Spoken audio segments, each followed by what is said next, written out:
వేములవాడ శ్రీ రాజరాజేశ్వరస్వామి ఆలయ అభివృద్ధి పనులు ఆగమశాస్త్రానికి అనుగుణంగా కాకుండా జరుగుతున్నాయని శ్రావణ మాసంలో స్థానిక ప్రజలకు రాజన్న దర్శనం కల్పించకపోతే బీజేపీ ఆధ్వర్యంలో పెద్ద ఎత్తున ఉద్యమం చేపడతామని బీజేపీ అధ్యక్షుడు ప్రతాప రామకృష్ణ హెచ్చరించారు.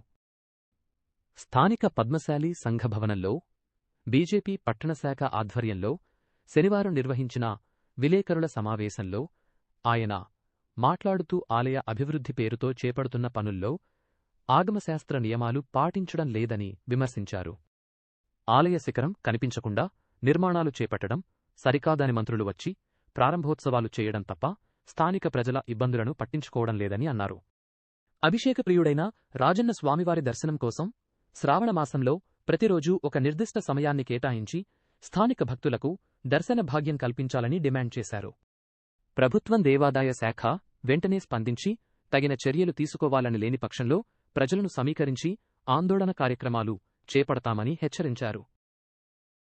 వేములవాడ పట్టణ ప్రముఖులందరినీ కూడా పిలిచి ఒక వివరణ ఇవ్వడం జరిగింది. మరి ఆలయ అభివృద్ధి వీలంత త్వరగా చేసి దర్శనాలు మాత్రం శివరాత్రి లేదా సమ్మక్క జాతరకి అందిస్తా అని మాటిచ్చినాకనే పట్టణ ప్రజలందరూ కూడా అఖిలపక్ష పార్టీలు కూడా సహకరించడం జరిగింది. మరి నేటి వరకు ఆ డెవలప్మెంట్ ఏం జరుగుతుంది, ఎట్లా జరుగుతుంది అనేది కూడా ప్రజలందరినీ అయోమయంలో గురి చేయడం. మరి నిన్నటి రోజున చూస్తుంటే మంత్రులు వచ్చిర్రు, అడావిడిగా ఏమో కార్యక్రమాలు చేస్తున్నామని చెప్తుర్రు, ఆ అడావిడిగా కార్యక్రమాలు చేయడం వెళ్ళిపోవడం.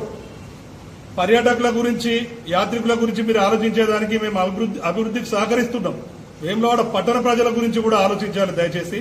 మేము ఒకటే డిమాండ్ చేస్తున్నాం, వేములవాడ పట్టణ ప్రజల పక్షాన మీరు ఏదైతే మాట ఇచ్చిర్రో ఆ శివరాత్రి తర్వాత కూడా మేము ఇప్పటిదాకా ఆడడం జరిగింది, దాదాపు 4-5 నెలలు కూడా.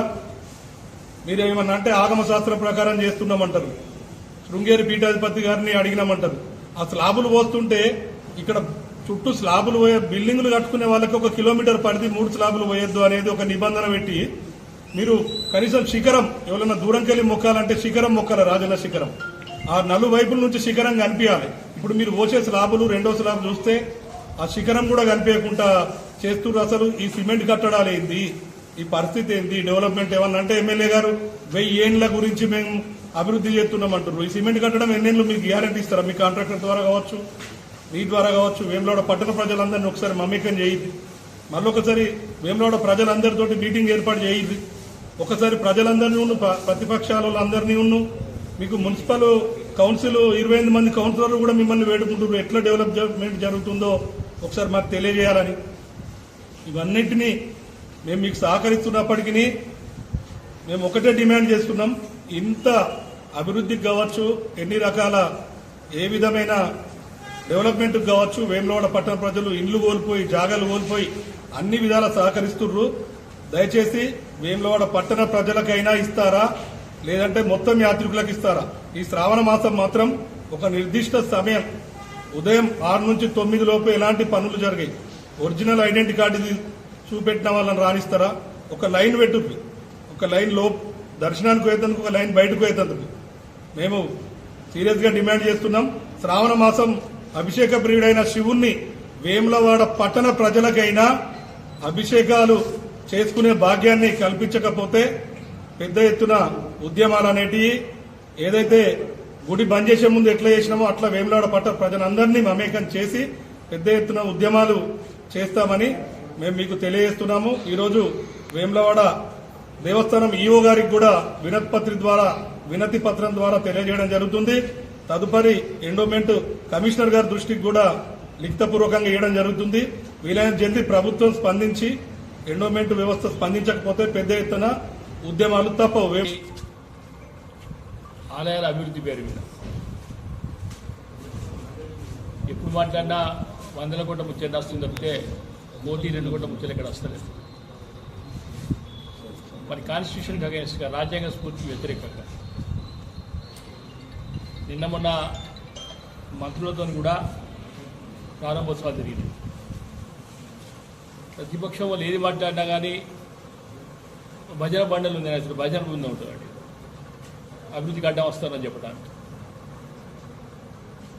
అభివృద్ధికి అడ్డం కాదు సార్. ఏం జరుగుతుందో తెలుసుకున్న బాధ్యత మరి ప్రజల మీద ఉందా లేదా, ప్రతిపక్షం మీద ఉందా లేదా ఒకసారి ఆలోచన చేయాలి. రాజ్యాంగ వ్యతిరేకంగా నిన్న జరిగిన కార్యక్రమాలు ఏవైతే ఉంటాయో కనీసంగా ప్రజాప్రతినిధులు కౌన్సిలర్స్ కూడా ఇంటిమేషన్ లేదు. ఎక్కడ కూడా ఏ డిపార్ట్మెంట్ కూడా కనీసంగా ప్రోగ్రామ్ రమ్మని చెప్పాలి. మరి ఇదే కాన్స్టిట్యూషన్ మరి ఏం చెప్తుందో ఒకసారి ప్రతిసారి వాళ్ళ నాయకుడు యువనాయకుడు 56 సంవత్సరాల యువనాయకుడు రాజీవ్ గాంధీ సంవిధానం పుస్తకం పట్టుకొని పార్లమెంట్ చెప్తా ఉన్నాడు. మరి రకంగా పార్లమెంటు జనకంగా ఈ ఇనాగరేషన్స్ పెట్టి ఏ రాజ్యాంగం ఉంది పార్లమెంటు సభ్యునికి సంబంధం లేకుండా లేనాడు పార్లమెంటు సెషన్స్ నడవంగా అసెంబ్లీ సెషన్స్ నడవంగా ప్రారంభోత్సవాలు ఉండవనేది కొంచెం ఫండమెంటల్గా ఉంటుంది, నైతికంగా ఉంటుంది. మరి వాటిని అన్నింటినీ పక్కకు పెట్టేసి ఇంతకుముందు చెప్పినాడు స్థానికంగా ఉన్న కౌన్సిలర్స్కి ఎవరికి ఇన్ఫర్మేషన్ లేదు. సరే చైర్మనో వైస్ చైర్మనో వాళ్ళ పార్టీ కనుక పోతారు కావచ్చు. మరి ప్రతిపక్షానికి సంబంధించిన కౌన్సిలర్స్ ఏ రకంగా వస్తారో ఒకసారి ఆలోచన చేయాలి. మరి దీనికి కలెక్టర్ బాధ్యత తీసుకుంటారా, కమిషనర్ గారు బాధ్యత తీసుకుంటారా, విప్ గారే బాధ్యత తీసుకుంటారా ఒకసారి ఆలోచన చేయాలి. ఇవన్నీ కాకుండా ప్రతిసారి కూడా ఆగమశాస్త్రం గురించి చెప్తా ఉన్నారు. ఆగమశాస్త్రం లేదు, ఏది లేదు, కేవలం హిందూ దేవాలయాన్ని మేము పెడతామని చెప్తా ఉన్నారు. 100 కోట్లు ఈ సమాజానికి హిందూ ధర్మానికి చేసిన 70 సంవత్సరాల నుంచి కాంగ్రెస్ చేసిన ద్రోహం ఏదైతే ఉన్నదో ఇంకా 1000 కోట్ల రూపాయలు పెట్టి దేవాలయాన్ని బాగు చేసినా కానీ ఆ పరిహారం చేరదు. అది కాదు, 60 సంవత్సరాలు ఉన్నది అధికార పార్టీ అదే. ఇప్పుడు వచ్చి 200 కోట్ల రూపాయలు పెట్టి వ్యాపారం, ప్రజలు పెరిగిండ్రు, మళ్ళీ వస్తే రిటర్న్స్ వస్తాయి, దేవాదాయ శాఖకు వద్దన్న డబ్బులు వచ్చేస్తాయి, ఎక్కడ కూడా అనుమానం లేదు. అందుకోసం దాన్ని అభివృద్ధిని చూపించి ఓ సర్టెన్ టైం లేకుండా ఏ టైంలో ఫినిష్ చేస్తారు పూర్తి చేస్తారనేది తెలియదు. మరి ఆ రోజైతే శివరాత్రి వరకు క్లోజ్ చేసి శివరాత్రి దర్శనం ఇస్తా అని చెప్పింది, అది కాలేదు. మొన్ననేమో మళ్ళా నిన్న స్టేట్మెంట్లో దాదాపు ఇంకొక 10 నెలలు నడుస్తాయని చెప్తా ఉన్నారు. మరి ప్రజల మనోభావాలను, హిందువుల మనోభావాలను దెబ్బతీసే ప్రయత్నంగా కూడా కాంగ్రెస్ పార్టీ నాయకులు ప్రవర్తిస్తూ ఉన్నారు, కాంగ్రెస్ పార్టీ కూడా ప్రయత్నం చేస్తూ ఉన్నారు. ఎన్ని చేసినా కానీ రామాలయం గురించి హైదరాబాద్లో పోయి ధర్నాలు, లేకుంటే ఢిల్లీలో పోయి జంతర్ మంతర్లో ధర్నాలు చేస్తారు. అసలు రాముని దేవాలయం వద్దన్న పార్టీ, అయోధ్య రామాలయం వద్దన్న పార్టీ కాంగ్రెస్ పార్టీ. రామాలయం అక్కడ లేదు, అయోధ్యలో పుట్టలేదని 300 మంది అడ్వకేట్లు సుప్రీంకోర్టులో పెట్టింది కాంగ్రెస్ పార్టీ. మరి ఇటువంటి వాళ్ళు రాముని గురించి మాట్లాడితే దయ్యాలు వేదాలు ఫలించినట్టే ఉంటుంది తప్పితే కాదు. భక్తుల మనోభావాలు దెబ్బతినకుండా ప్రయత్నం చేయాలి. త్వరితగతిన కూడా ఇమీడియట్గా కూడా దర్శనాలు కల్పించడం మేము డిమాండ్ చేస్తూ ఉన్నాం. మేము ఛాలెంజ్ చేస్తూ ఉన్నాడు, ఎక్కడ ఆగమ శాస్త్రపరంగా జరుగుతుంది, ధర్మ ప్రకారం ఏడే జరుగుతుందో మాట్లాడదాం దమ్ముంటే. ఎక్కడ కూడా ఏం జరగడం లేదు. నిన్న కూడా 12 కోట్ల విగ్రహం పెట్టినా అని చెప్తా ఉన్నారు వాళ్ళు, ఖర్చు పెట్టి శివుని విగ్రహం. ఒక్క కాంగ్రెస్ పార్టీ నాయకుడు కానీ, ఎంపీ కానీ, ఎమ్మెల్యే కానీ దక్షిణ ముఖంతో ఒక విగ్రహాన్ని పెడతారో ఒకసారి ఆలోచన చేయండి. మరి అంతా ఏ ఆగమ శాస్త్రం దక్షిణ ముఖానికి కేసీఆర్ అని చూపించింది.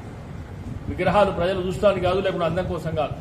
మళ్ళీ ఇంకొకటి ఆషాఢ మాసంలో ముహూర్తాలు పెట్టుకుంటారా? ఏ శాస్త్రం చెప్తుంది, ఏ ధర్మశాస్త్రం చెప్తుంది, ఏ ఆగమ శాస్త్రం చెప్తుంది ఆలోచన చేయాలి. అంటే వాళ్ళకి ఎప్పుడు దీర్ఘదృతప్పుడు కార్యక్రమాలు చేసుకుంటూ ప్రజలు మభ్యపెట్టే ప్రయత్నం చేస్తున్నారు కనుక ఇవన్నీ కూడా ఆగమ శాస్త్రం విరుద్ధంగానే జరుగుతున్నాయి కనుక వీటన్నిటి కూడా సమాధానం చెప్పాలి. త్వరితగతిన కూడా దర్శనాలు కల్పించాలని కూడా మేము డిమాండ్ చేస్తా ఉన్నాం.